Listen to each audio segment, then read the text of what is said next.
What's going on, everyone? Welcome back to the Cleveland Pulse YouTube channel. I am your host, Justin Harold, and with me, as always, my co-host, Jeff Santa. Today, we are bringing you the breakdown of the Browns' disappointing loss, 17-39. The Miami Dolphins schmatter the Browns with a game I didn't get to watch. So, Jeff, I'm going to have to ask you for a lot of the Ooh, details. But I ooh. have the box score. I do have text messages from my dad from when I was driving home.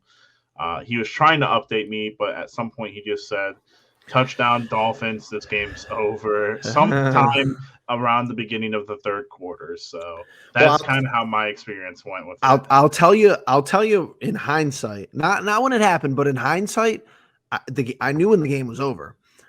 In hindsight is when we lost the opening coin toss, because if apparently when we don't win the opening coin toss, we never win the game, because McDaniels is not an idiot. He's actually very smart, and I hope he has a good NFL career as a head coach. Nothing against the guy, but he knew to take the ball out of halftime, and we royally, which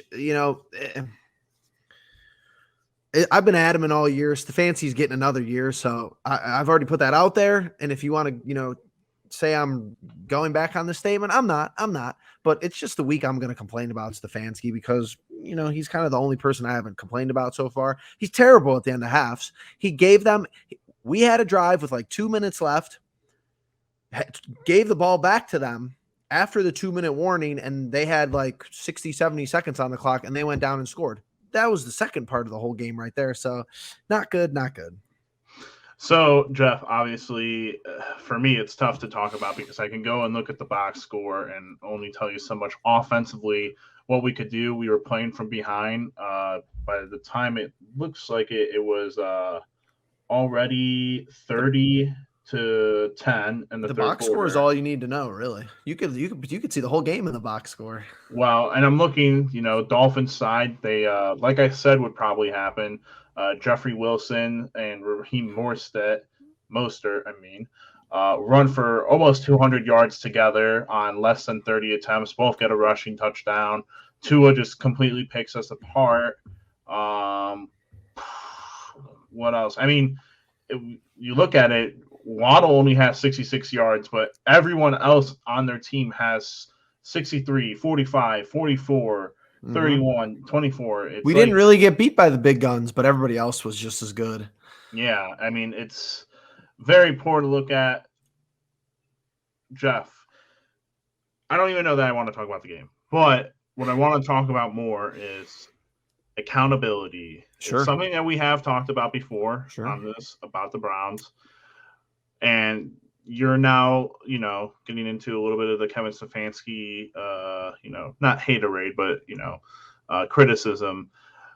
Where is the accountability with this roster? Where is this accountability with the coaching staff? Where is the accountability with everyone above, the coaching staff, the GM, the front office guys? Where do we need to start looking? Because at this point in the season, you can't still have Joe Woods on this team. If you're the head coach, unacceptable. If you're the GM, unacceptable. So I'm true. surprised. I'm surprised Jimmy hasn't come down and just fired the dude because he likes doing it so much. I'm sure it wouldn't matter if it's a head coach or a defensive coordinator, but where?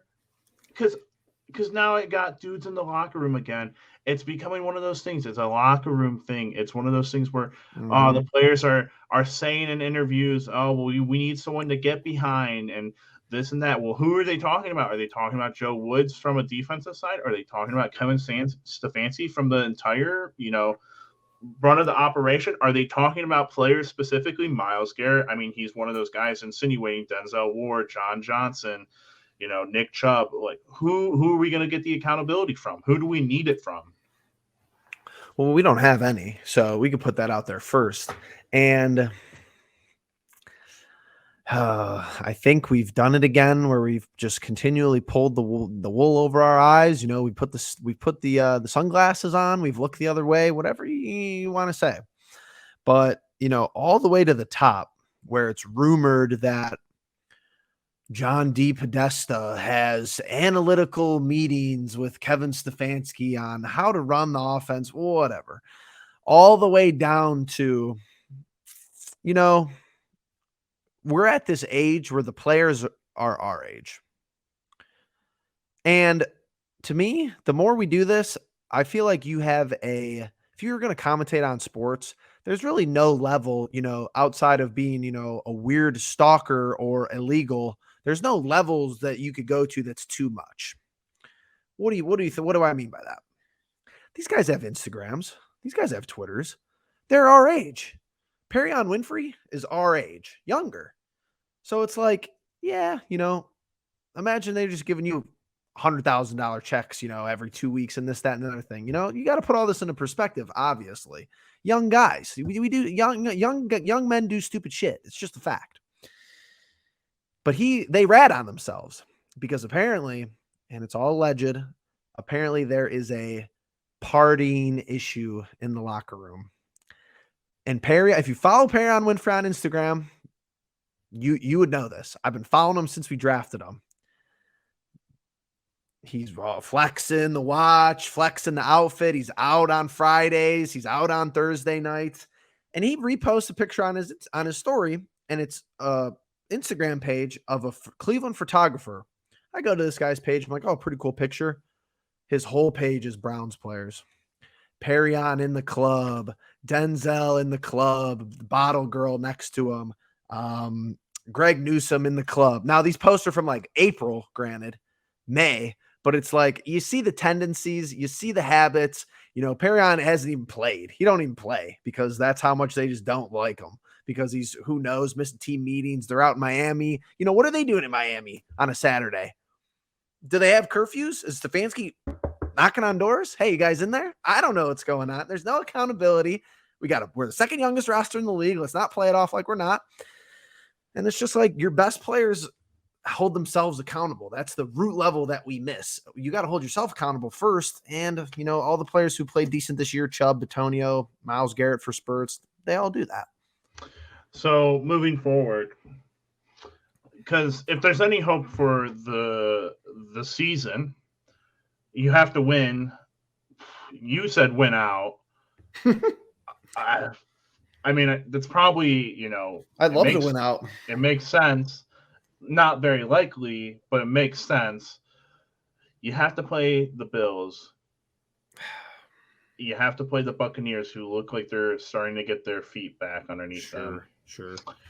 The next 2 weeks, if we lose these 2 games, what are we doing, Jeff? Come the time Deshaun Watson makes his return. Are we looking at 3rd round mock drafts, or are we just preparing film for next season? What's going on? See, here's the thing, because I'm already thinking of the fakeness mindset. It's like, do you even want the best case scenario? Do you even want to win the next 2 games and be 5-6? Because then it's like, what? You're placing Watson on this team through 11 games, who's 5-11. And, are you setting him up to fail? Are you setting him up to be like, oh, if the defense continues to play bad, which they will, they could go scoreless the next 2 weeks. They could give up 0 points to Buffalo and then 0 points to Tampa Bay, and I'm still not giving them any credit. I'll come on here and say, oh, good performance, but I know you're going to mess it up. Eventually, you're going to mess it up. There's no consistency on that side of the football at all. Joe Woods is still on the roster. In the coaching staff. Not sure how that's a thing. Like you said, not sure how that's a thing. But yeah, they're going to play Watson in Houston. The NFL needs them to. The NFL needs Watson to play in that game. So yeah, they'll play him. No, I understand that, but I'm saying, what are you as the Browns? I don't know what as a Browns fan, what are we doing? We lose these next 2 games. Oh, Watson comes in. Obviously we're doing our normal coverage, but he's not going to help the defense, though. It's like you get less excited for him every week because the defense sucks. So I don't know what to do anymore. Anyway, I don't know what to do for this next coming week, because I just don't have a whole lot of faith in the squad, which is sad. It really shouldn't be that way. It's surprising that it is that way for the defense. 3 years into the system, 3 years with Joe Woods. Essentially, after this season, it will be 3 years, unless somehow we end up with him being fired at some point during the season, which it should have happened by now. I very much don't think, and we've talked about it before, we don't even know who would take over after him. Right.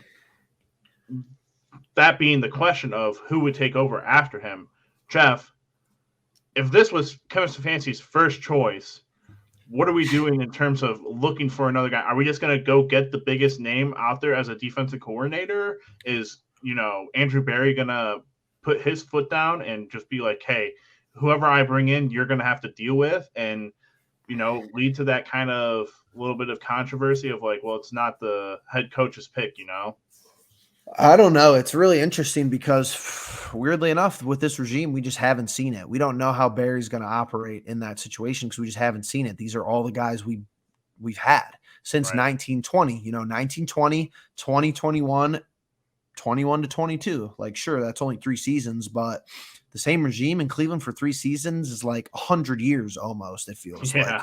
We've had Woods, we've had Prefer, we've had Stefanski, you've had Stump Mitchell, you've had Callahan, Kelly Bronson, even. Like, you've had these names. So I don't know. I think Barry,